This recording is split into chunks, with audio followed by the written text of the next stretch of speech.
All right, everybody, buckle up, because today we're diving headfirst into the future of learning.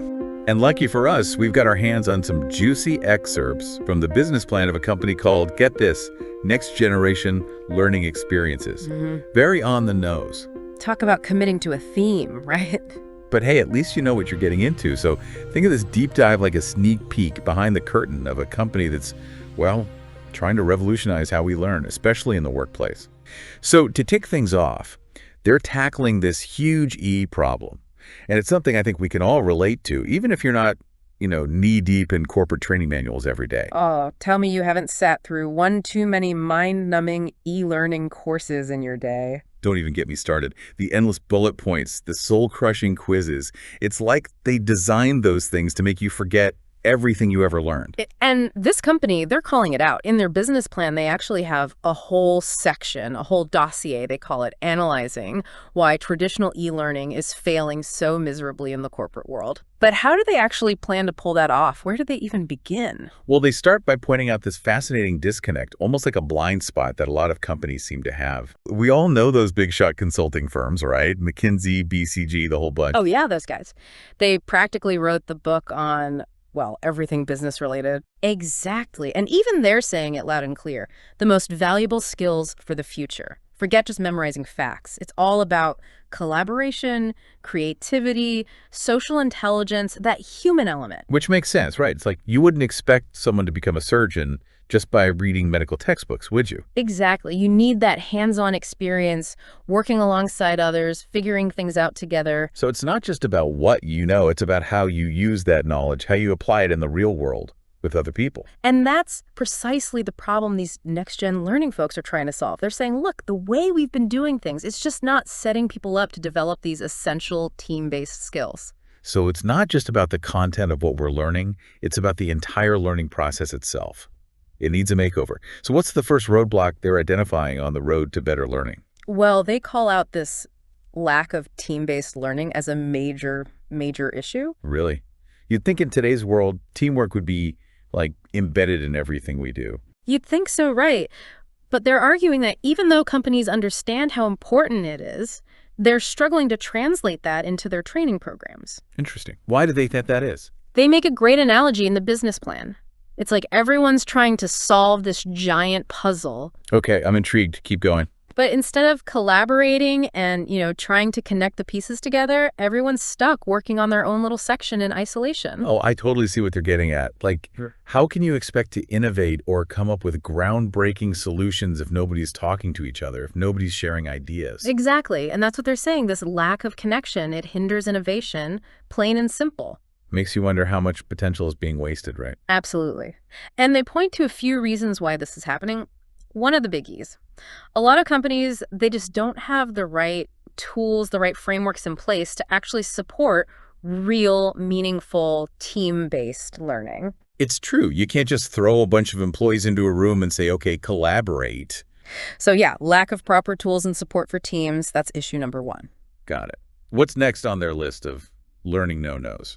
All right, this next one really resonated with me, especially given how much of our lives happen online these days. So they're arguing that there's this massive lack of what they call social translation when it comes to e-learning. Social translation.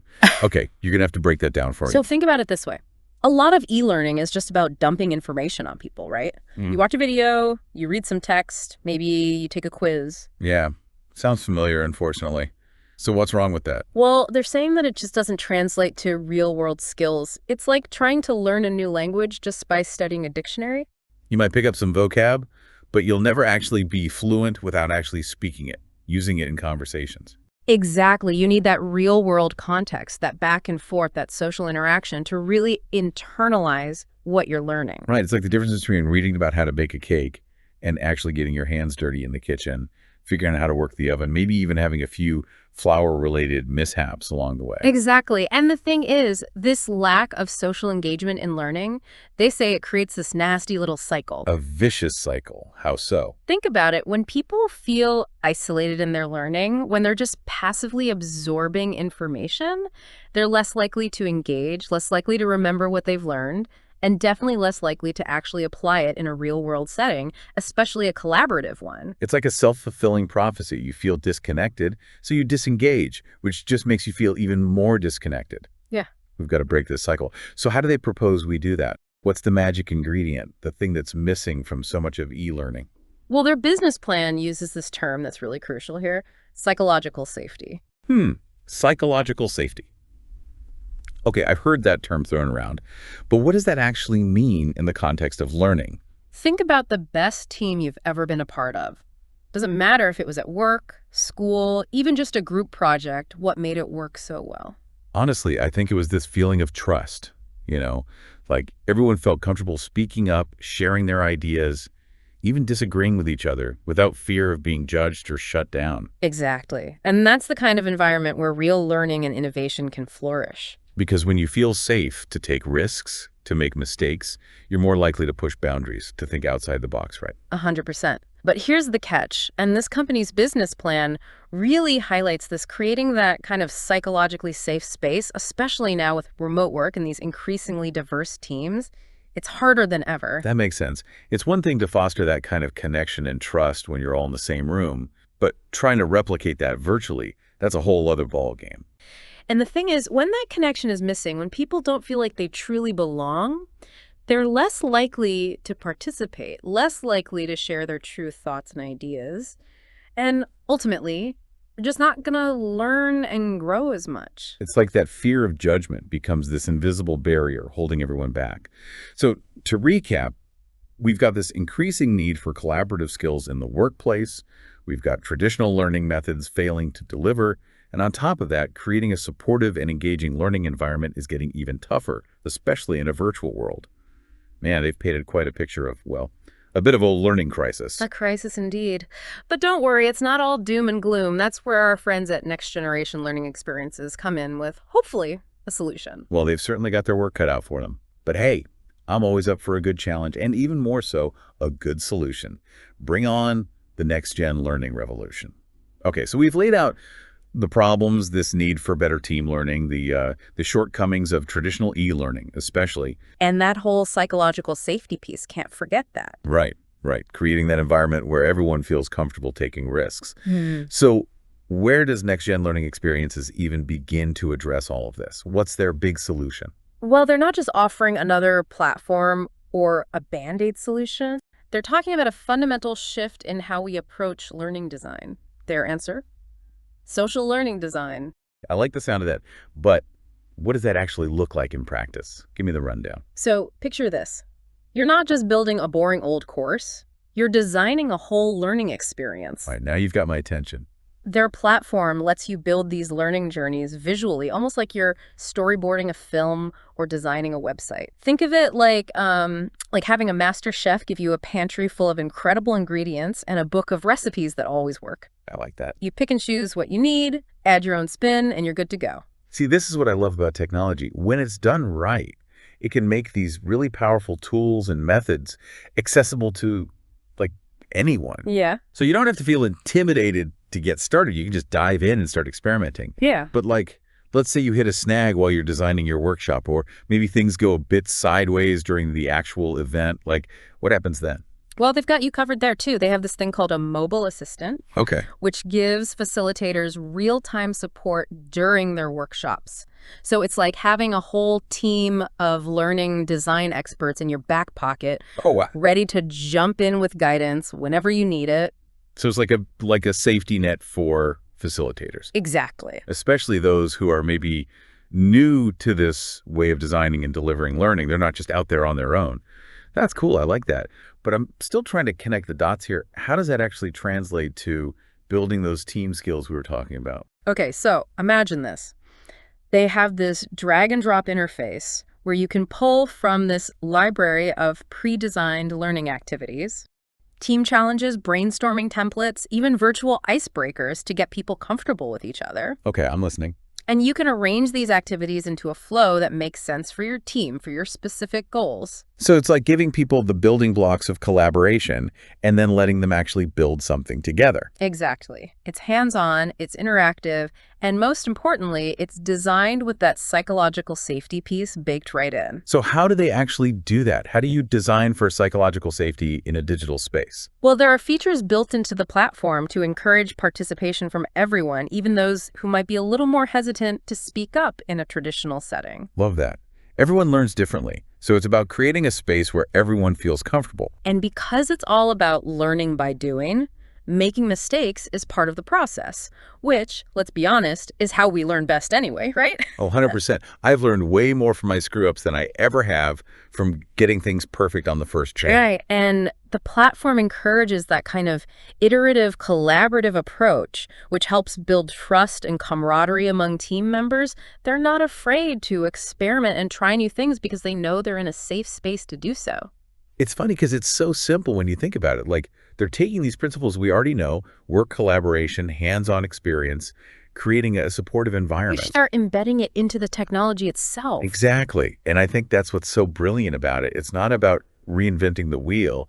It's about using technology to empower those human elements of learning. But this is where it gets really wild. Tell me more about their long-term vision. This whole global trading platform thing has me equal parts intrigued and completely baffled. Okay, so you know how right now companies kind of hoard their best practices, their training programs, like they're these precious trade secrets? Oh yeah, good luck getting your hands on those. It's like trying to break into Fort Knox. Well, next generation learning experiences envisions a future where all of that changes.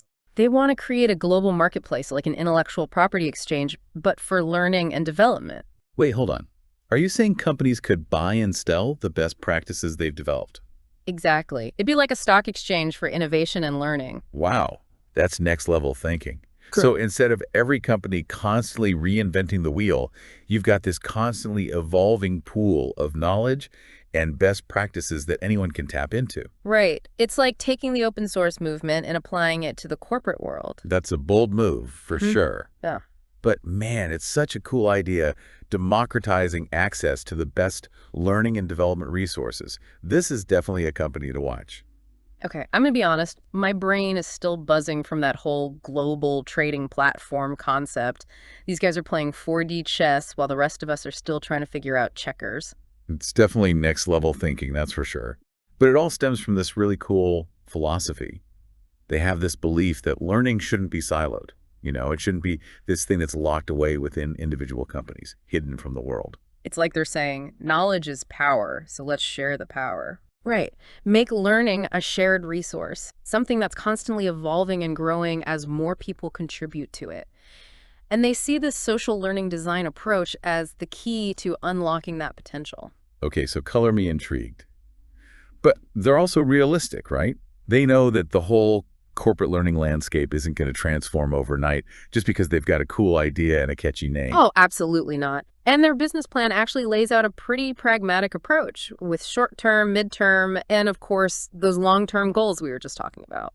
All right, so what's their first order of business? Where do they start? Well, right out of the gate, their focus is on becoming the go-to platform for workshop design. They're really betting on the user-friendliness of their platform, you know, that whole drag-and-drop interface we were talking about. Which, let's be honest, sounds way more appealing than wrestling with some clunky, outdated software. Exactly. And they're so confident in its simplicity, they actually claim that someone with absolutely zero design experience can master it in 15 minutes. 15 minutes.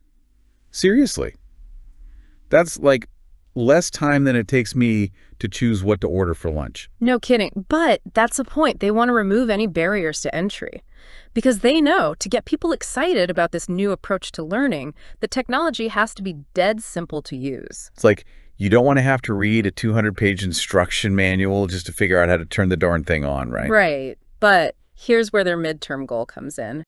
So they envision this platform eventually evolving into this massive library, a curated collection of like the best learning methods and activities out there. Like that Netflix for team building we were talking about earlier. I'm telling you, that idea is genius. Right. And I think it's a brilliant move on their part because let's be real, most companies, they don't have the time or resources to constantly be creating new and innovative training programs from scratch. It's like you're already juggling a million things, and now you're expected to also be a learning and development guru. No, thank you. Exactly. So their whole idea is we'll do the heavy lifting for you. We'll curate the best, the most effective activities and workshops, all vetted by experts, all backed by research. You just choose what you need, plug it into your team's learning journey, and boom, you're good to go. Okay, we've got to circle back to their long-term vision. That whole global marketplace for ideas, that's some next-level, almost utopian stuff right there. It really is. But can you imagine if it actually worked? A world where the best solutions to common business challenges are no longer kept under lock and key, but shared freely, traded openly, like we trade stocks on the stock market. It's like democratizing innovation. And not just for big corporations, but for everyone. Small businesses, nonprofits, even individual teams within larger organizations. Exactly. It's a radical shift, no doubt. But it's one that has the potential to unlock so much creativity, so much progress. It's like they're asking, what if we stopped treating knowledge like a scarce resource, and instead treated it like the renewable resource it truly is? And what if we made it our mission to share that knowledge, to empower others with it, and in doing so, create a world where learning and innovation go hand in hand, driving us all forward? Well, now that is a vision I can get behind. Aha. So to wrap things up, if you're tired of the same old boring learning methods, if you're ready for a future where learning is engaging, collaborative, and accessible to everyone, we'll keep an eye on next generation learning experiences, because they might just be the ones to make that vision a reality. And that's it for today's deep dive. Until next time, keep those minds open, keep those questions coming, and as always, keep learning.